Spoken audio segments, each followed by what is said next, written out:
the holiday season has come around again, at least at the time of this recording. And in this lesson, you are going to learn how to play God Rest Ye Merry Gentlemen. Honestly, I think if you were only going to play one Christmas song on the banjo, it should be this one. It just sounds like an old-time banjo tune. It's got that minor modal sound to it that makes it sound like it's from another time, which it is. And as you'll see, it sounds super great without having to do all sorts of fancy nonsense with your hands. So a great one if you are in the beginner or intermediate stages. It's also great if you are trying to practice coming up with your own way of playing things. So if you've felt stuck on tabs or trying to break free, this is a great song for just playing around and coming up with your own version. All right, so as you may know, I recommend learning songs in a particular sequence so that we don't become dependent on things like tab, and we use every song to develop our ears and support the development of musical fluency. And so that sequence should always begin with having the music we want to play in our mind. We are not classical musicians who are sight-reading sheet music. We are banjo players who are taking the music in our mind and getting it out onto our banjo. We might sometimes use tab or notation of some kind to help aid in that process, but those things should only be an aid or a tool. They are not the source of what we play, as it would be in classical music. We're not trying to copy note for note how someone else has played something. We're ultimately trying to create our own way of doing things. So we always want to begin by knowing the song that we want to play really well, having it in our mind so that we can hum or sing it from memory. I imagine that most of you watching know this particular song pretty well, but just in case, I'm going to review the melody here. I'll just sing it first. Again, and I'm going to be singing it here in the key of G minor because that's where we're going to be playing it on the banjo. It's a good tune, good key, good tuning for the banjo. So a little low for my voice, but here we go. God rest ye merry gentlemen, let nothing you dismay. Remember Christ our Savior was born upon this day to save us all from Satan's power when we had gone astray. Oh, tidings of comfort and joy, comfort and joy. Oh, tidings of comfort and joy.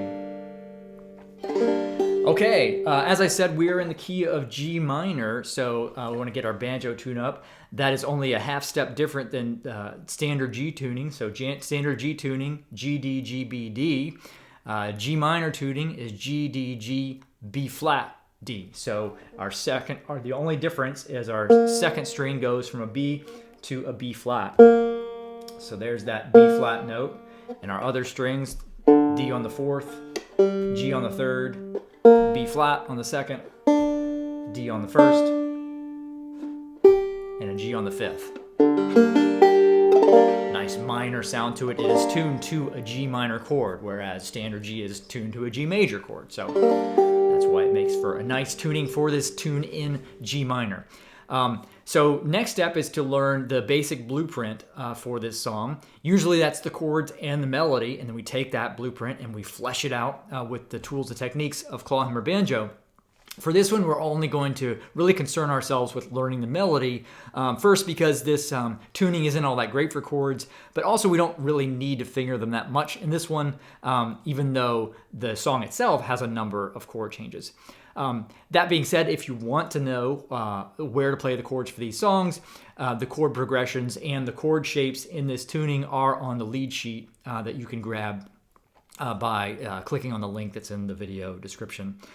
But again, for this tune, the main thing we're going to learn is the melody as our roadmap for this song.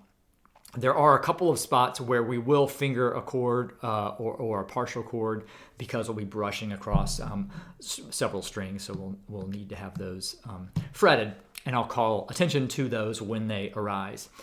Okay, so first things first, let's find the melody. We'll do this in phrases. I encourage you to try to find these notes by ear as I'm playing them. feel free to pause the video to do so. Again, this is a good tune for doing this. And then try it, and then you can check the lead sheet that's on the screen as a reference. But don't squander this opportunity to develop your ear. So let's go phrase by phrase. We'll start with the first phrase. God rest ye merry gentlemen.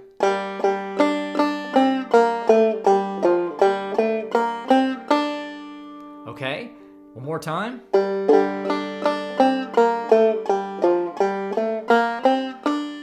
Okay, so the only fretted notes there are your second fret of the second string, second fret of the third string, third fret of the fourth string. So again, see if you can pick those out and then use the lead sheet as a reference if you need to. That's the first phrase. The second phrase is exactly the same. Remember Christ our Savior was born upon this day.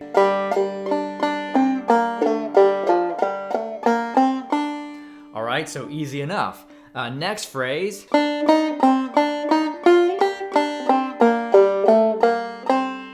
So we've got a few new fretted melody notes. We've got first fret, third fret, and fifth fret all on the first string. So again.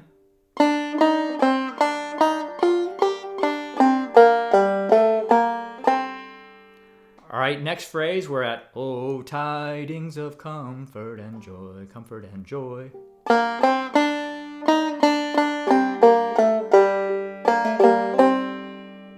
All right, once more.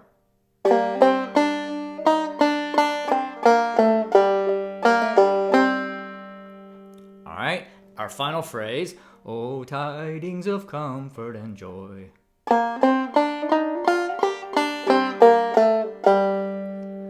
Okay, again, so if you're thinking roadmap in your mind now, after you've gone through this, you know that your only fretted notes are, all right, this third fret, fourth string, second fret, third string, second fret, second string, first fret, first string, third fret, first string, fifth fret, first string. And when you're in a tuning that you don't visit that often, such as this one, that's a great way to approach it. Now you've now just see those fret locations in your mind. That's your roadmap. You have those along with your open strings as your targets for this song. All right, so that is our melody. That's our roadmap. That's our scaffolding that we'll use to now build out a clawhammer arrangement.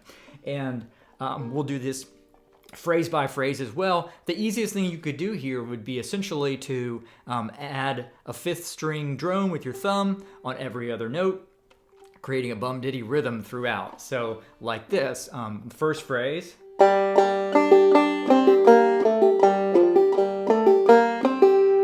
Now our next note was this open first string, but here is a place where we're changing changing chords.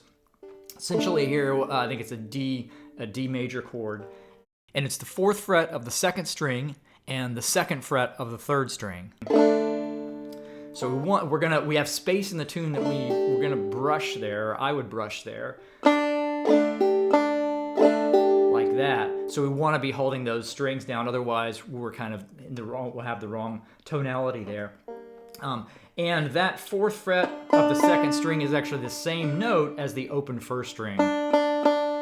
And so what I'm going to do here is, when I play this note, I'm going to bring my fingers into this chord shape. You can use either your pinky or your ring on that fourth fret of the second string. For some, the ring may be a bit of a stretch. So all together.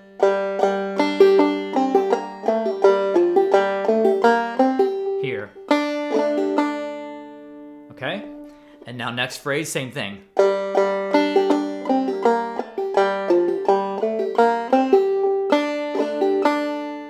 Okay, next phrase.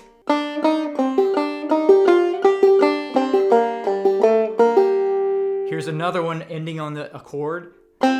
So this time we essentially, I think, is an F major chord. The melody note is second fret of the second string, which I'm hitting with my middle. Bring index to second fret of third string, pinky to third fret of first string for that brush. The full chord would also be this third fret of the fourth string, so you can finger that if you want to. So that whole phrase.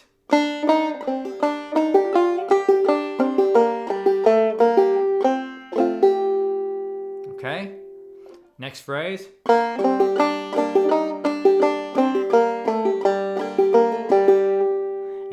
also ending on that same chord as last time. Okay, one more time.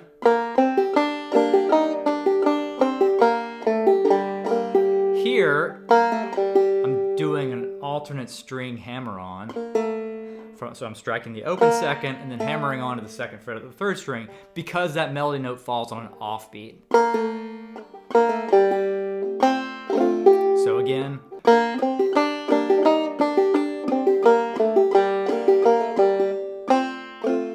And then last phrase.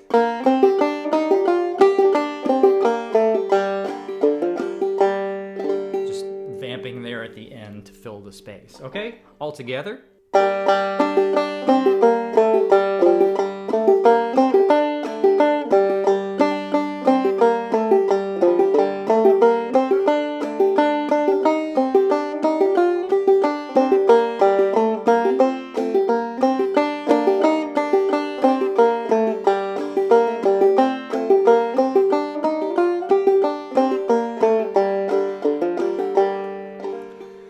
Okay, so that's kind of one option to turn this into a Clawhammer Banjo tune. And I think that actually makes a great picking exercise, but I don't think it takes full advantage of what this tune has to offer, kind of based on how it lays out on the fretboard.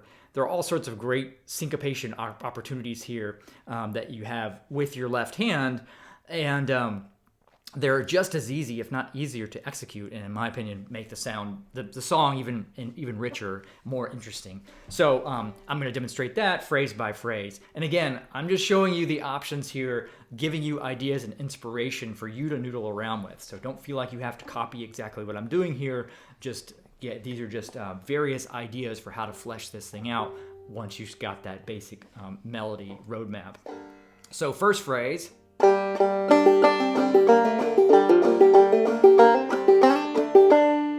So here I'm just hammering on multiple times. Every time this melody note happens, I'm just hammering onto it several times as an alternate string hammer-on, where I'm striking the like here, open first, and then striking the second fret of the second, open second to the second, and then the second fret of the third.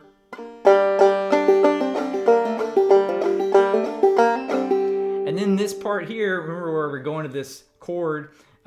Instead of playing it as before, I'm gonna hammer on there with my ring finger so that I can slide into that note, and then I'm just gonna bring my index to the second fret to make that chord shape so that I'm ready to brush it. And again, I don't find that to be any harder. In fact, it may be a little bit easier because I'm already getting one finger in position for that chord ahead of time. So here we go.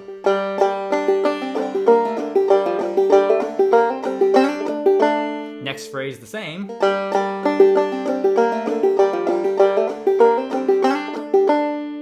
All right, and then next phrase.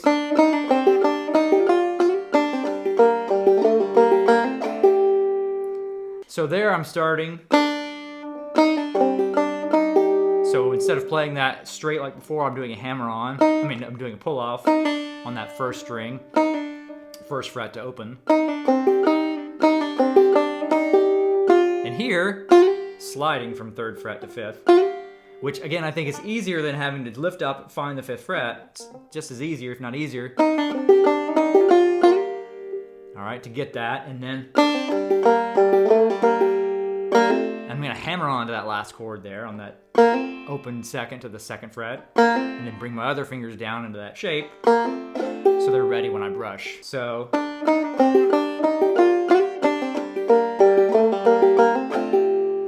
And then next phrase. All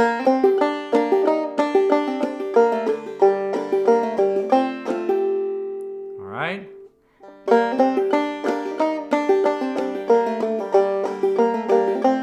So just keeping that same idea going of hammering onto those notes, which again syncopates it because those fretting hand notes fall on offbeats. So what I'm doing every time I'm hammering on to those notes that we weren't hammering on to, is I'm shifting them, which syncopates them. So that's why it gives this a totally different kind of rhythmic feel. And then, so that's what I'm doing there, is hammering on to those melody notes, essentially wherever I have the chance. And then last phrase.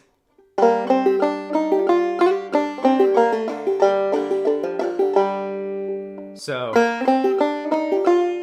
again, another slide there, and then back to those hammer-ons.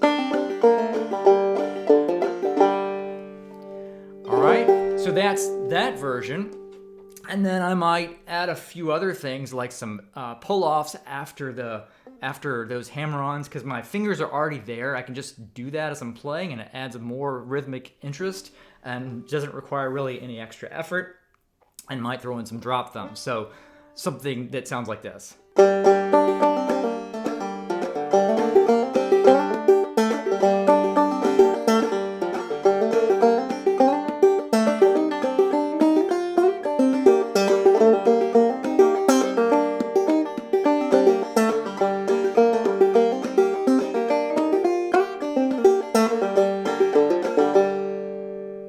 So there, one of the things I was doing.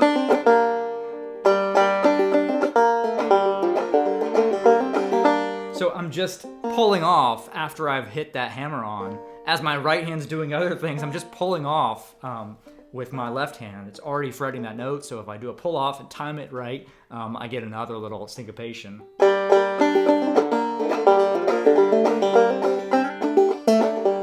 Again, a little trickier to do, but a super fun technique, and once you get it, I think not that challenging, and then it's an easy way to add more interest to a song and throw in where you want it. So again, those are multiple ideas for you, and there's really endless variety that you can create within this framework.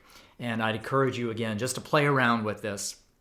Explore various options, kind of find the intersection of what sounds good to you and what kind of is within your current technical capabilities. Remember that the only right way to play a song is the way you like to play it. Again, if you want the lead sheet for this, which has the melody and the chords for this tune, just click the link that's in the video description. Now I'm going to play along with a piano backing track for this song that I created. I'll play it a few times through along with the track, and then I'll drop out so that then you can practice along with it either now or in the future after you've had some time to learn it. All right, happy holidays, and I'll see you in the next video.